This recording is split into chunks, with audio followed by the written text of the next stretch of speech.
투자가 힘들수록 돌아서 가야 됩니다. 인문학 투자에 답이 있다. 자, 이거 수요 인문학 시간인데요. 이명호 박사님 반갑습니다. 예. 요새 유튜브 잘 되고 계신가요? 잘 안 되고 있어요. 그러면 알겠습니다. 저희 구독자분들 많이 가서 구독 한번 눌러주시면 감사하겠습니다. 갑자기 50만 돼 있는 거 아니에요? 아직 5만도 안 됐어요. 진짜 내용을 비하면은 제 생각에는 금방 50만 되실 것 같습니다. 다들 그렇게 말하더라고요. 자, 오늘 주제는 뭘까요? 오늘은 이제 유명한 나폴레옹인데요.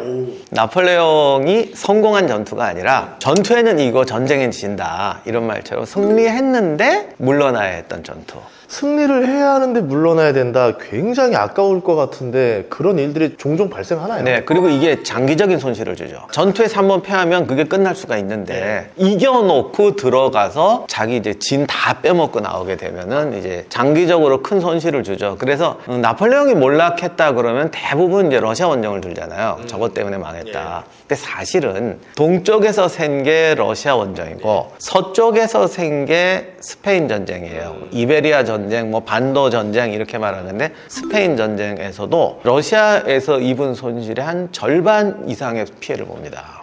양쪽에서 큰 손실을 입고 그런 패한 거네요. 예. 그래서 오늘은 나폴레옹이 스페인에 왜 들어갔는지, 왜 그곳에서 그런 엄청난 손실을 입었는지를 살펴보도록 하겠습니다. 1808년에 나폴레옹 군대가 스페인의 수도 마드리드에 들어옵니다. 이때 프랑스군 사령관이 미라라고 나폴레옹 밑에 있던 유명한 마초맨이에요. 그 중세적 허상 있잖아요. 난 누구야 이러는 거. 스파르타네. 예, 그렇죠. 이 아저씨가 어느 정도로 소위 말하는 나는 사나이 뭐 이런 거 좋아하는 양반이냐면 러시아에서 그 깨지고 후퇴할 때 정말 영하 30도 50도 막 이럴 때 아니에요. 다들 막 추워서 덜덜 떨며 지나가는데 그 여배우가 하나 있었어. 인기 여배우가 지나가다가 걔 앞에 오더니 갑자기 가슴 딱 뜯고, 옛날에 그거 있잖아요. 남자는 가슴에 털 막 이러는 거. 영하 50도에서도 뜯고 이러고 지나가는 아저씨예요. 허세가 신체를 지배하시는 분이네요, 완전히. 그런 사람인데 이제 왔어요. 근데 이 오게 된데도 사실 사연이 되게 긴데, 이건 조금 딴 얘기인데, 우리가 역사의 교훈을 위해서 말하자면 우리나라는 이렇게 국제관계가 그렇게 복잡하지 않으니까 맨날 쳐들어오면 쟤는 걔가 쳐들어오고 뭐 쟤는 우리의 뭐 수백 년 적이야 이러는데, 유럽은 닥지닥지 붙어 있으니까 어제의 적이 뭐 오늘의 동지, 이게 깨달음이 아니고 그냥 삶의 진리예요. 이 사람들은 스페인이 원래 무적 함대가 어디한테 깨지? 영국한테 깨지잖아요. 요 나폴레옹 전쟁 전에 그 지중해와 세계의 패권을 놓고 스페인하고 영국은 무지하게 싸웠어요. 그랬는데 그 유명한 루이 14세의 손자가 스페인 왕이 돼요. 그래서 또 프랑스하고 동맹을 맺었으니 더더욱이 영국하고 사이가 안 좋아. 그런데 또 어떻게 하다 또 프랑스랑 싸워. 혁명이 나니까 프랑스랑 싸우게 됐어. 그러다가 나폴레옹이 이겨가지고 영국하고 싸우잖아요. 그랬는데 스페인의 부르봉 왕가가 이게 정치가 내분이 나요. 왕비가 재상하고 바람이 났어요. 왕하고 재상하고 권력 투쟁이 벌어집니다. 그러니까 프랑스가 이거 도와준다고 들어온 거예요. 그래서 이제 미라가 들어왔는데, 기왕에 이렇게 된 거 그냥 다 잘라버리고 내가 스페인 왕이 되고 싶어. 이렇게 된 거예요. 자기 생각에 어차피 프랑스 혈통이 왕인데 프랑스 장군이 왕이 돼도 뭐 마찬가지잖아.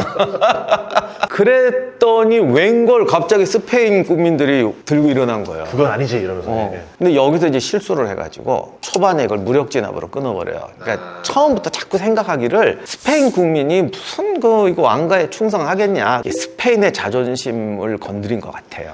그쵸. 아무리 그래도 국왕이잖아요. 그리고 이제 도시에서 이제 학살을 해버리니까, 그 전까지는 오히려 나폴레옹하고 동맹을 맺어가지고 스페인군 최정예 사단이 이미 프랑스에 가서 합류하고 있었어요.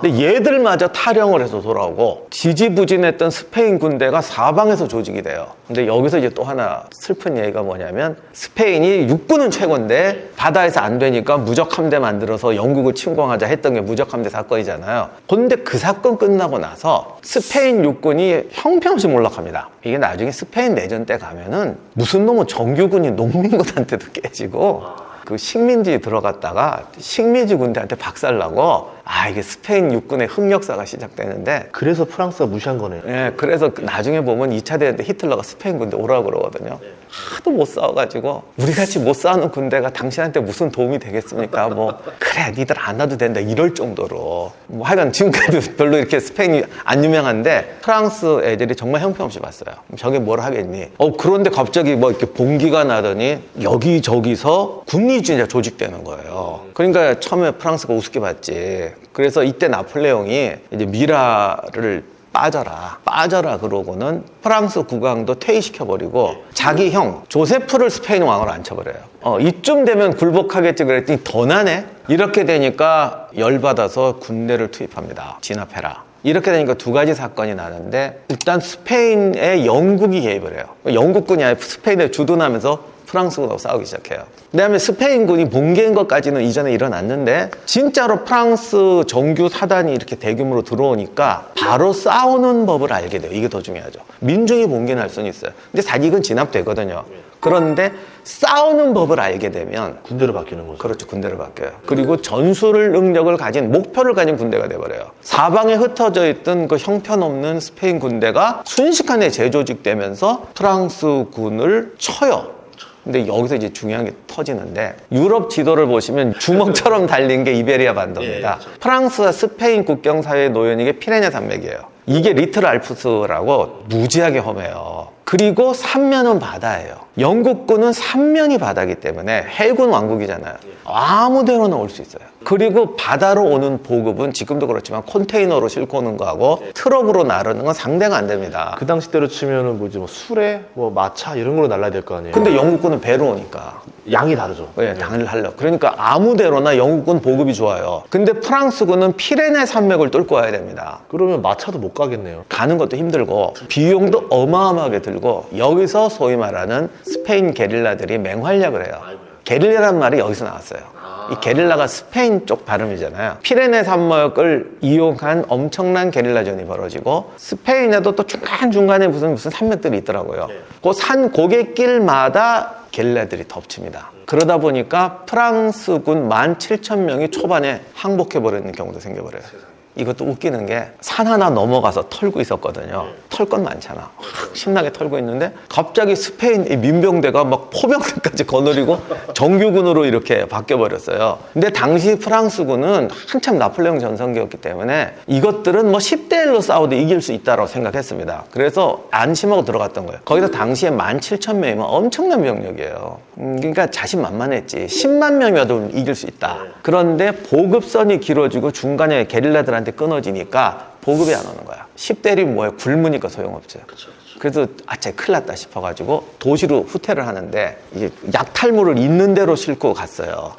그리고 오다가 산 중간에서 게릴라 부대하고 스페인 사단 사이에 껴버린 거야. 근데 웃기는 거는 병력은 그래도 프랑스군이 더 많았어요. 하지만 산길에서 꼈지, 굶지, 먹을 것만 충분했으면 충분히 돌파할 수 있었는데도 배고프고 허기지니까 돌격하다가 포기를 해버립니다. 심각한 상태네요. 그러면. 그래서 이게 항복을 해버려요.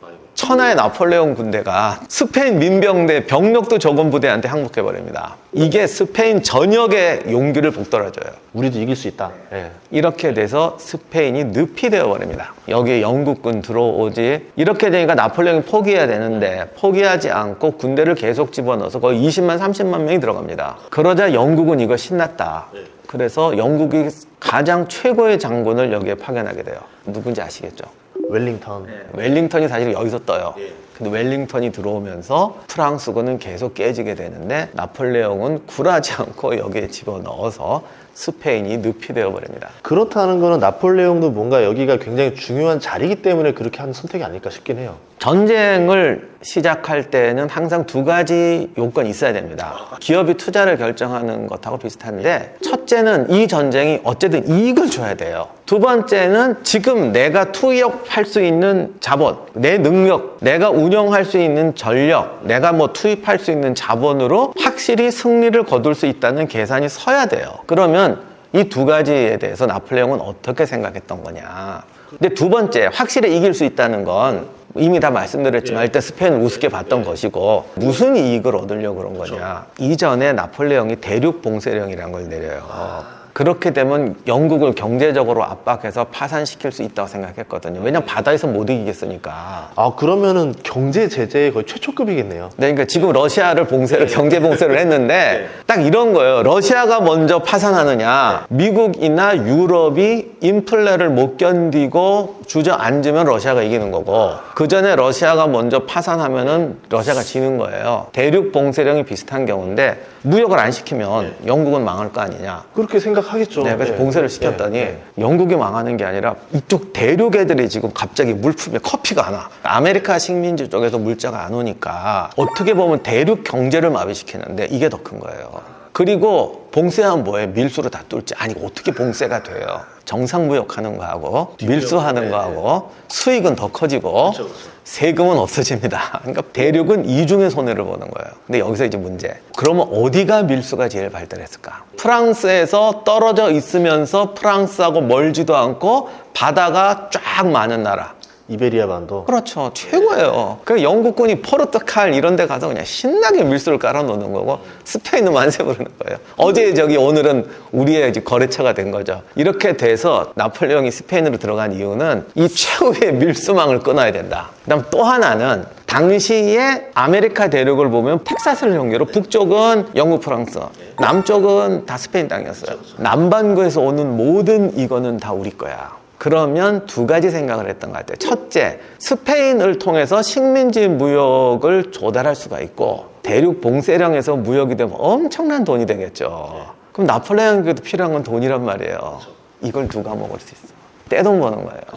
왜 형을 안 쳤겠어요? 괴뢰 정권이네요, 일종의. 자기 처남이 왕을 하겠다고 그러니까 나와라, 우리 형님이 가셔야 된다, 이렇게 된 거야. 그러니까 그룹으로 치면은 가장 알짜배기 계열사가 될 거니까. 알짜벽의 계열사 수준이 아니죠. 그렇죠, 거의 그렇죠. 캐시카우 수준이에요. 동급이 되는 거야. 그래서 형님을 갖다 앉힌 거고. 그리고 사실 이게 왜 중요하냐면 식민지 무역을 이렇게 봉쇄를 시켜놨기 때문에 이걸 어떻게든 해결을 안 하면 대륙 경제가 망가져요. 사람이 경제 망가지면 반란 나는 거지. 어떻게 해서든 해결을 해야 되는 자리였어. 그러니까 나폴레옹 입장에서는 스페인을 해결하면 일거삼득이 나오니까 제 생각에는 그냥 믿을 수밖에 없었던 것 같아. 너무 그 이득이 크잖아요. 그래서 스페인에 욕심을 부린 거죠. 여기서 이제 또 하나 결정적인 실수를 하는데 사실은 스페인 전쟁을 방치한 상태에서 러시아 원정을 감행합니다. 아, 동시대에 벌어진 거군요. 아이고. 놀랍게도 러시아에 끌고 들어갔던 군대가 50만이에요. 스페인에 투입한 군대가 30만이에요. 그럼 이해가 안 가는 건 러시아도 그렇게 중요했던 자리예요? 미친 거지. 러시아는 얻을 게 없잖아요, 딱히 거기는. 이게 사실 진짜 미친 거예요. 이쪽에 50만, 이쪽에 30만. 더욱이 양면 전쟁이에요. 이게 파멸의 원인이에요, 사실은. 러시아 원정도 망할 수밖에 없었고, 스페인도 망할 수밖에 없었고, 그 다음에 최정예 부대는 러시아에 넣고, 스페인은 또 신병을 넣었습니다. 이렇게 되니까 영국군 웰링턴이 나중에 워털루에서 프랑스군을 깨트리는 이유 중에 하나가 사실 영국은 육군이 굉장히 약했는데 스페인에서 싸우면서 영국 육군이 거듭나요. 웰링턴도 여기서 실전 경험 엄청나게 싸운 게 워터루에서 승리할 수 있는 기반이 되죠. 이건 누이 좋고 매부 좋고가 아니라 누이도 망치고 매부도 망치는 짓을 나폴레옹이 한 거죠. 그럼 결과는 어떻게 됐나요? 결과는 패망이지 뭐. 스페인에서 나폴레옹은 두 가지 큰 데미지를 입습니다. 사실 러시아 원정 실패하는데도 중요한 요인이 됐고요. 하나에 집중했어야지. 나폴레옹이 패망하는데도 큰 원인이 됐고 프랑스군의 악명을 높이는데도 일조를 합니다. 당시 프랑스군이 스페인에 들어와서 게릴라전을 상대를 하니까 예나 지금이나 그렇지만 게릴라전에는 대응하는 방식이 늘 민간인 학살이에요. 프랑스군이 가서 이제 학살을 하기 시작하고 이것들이 군대가 아니라 도시를 공격하고 시민을 공격하니까 군대가 금세 타락을 하죠. 그래가지고 도시 하나 함락하면은 어마어마한 학살과 약탈이 벌어져요. 나중엔 어떤 일이 벌어지냐면 영국군이 들어가니까 어제까지는 적이었지만 프랑스군하고 싸우니까 스페인 민중들한테는 이게 구세주가 된 거죠. 그래서 잘 좋았는데 영국군도 싸우다 보니까 이것들이 타락해버리는 거야. 그러면 도시 중에는 또 프랑스 편을 드는 도시도 있어요. 영국 신나는 거지. 저거 함락하면 학살해도 된다. 그러니 거기 들어가서 아예 또 그냥 만행을 저지릅니다. 그래서 이 전쟁은요, 민간인 대상 도시 전쟁을 하다 보면 병사들이 타락해요. 그럼 뒤에 이제 감당이 안 돼요. 그리고 나중에 스페인군이 프랑스에 쳐들어가잖아요. 똑같이 해요. 근데 참 역사가 그래요. 스페인 쪽에서는 프랑스군이 들어와서 이런 짓을 했다라고 막, 프랑스 쪽에서는 스페인군이 들어와서 이런 짓을 했다.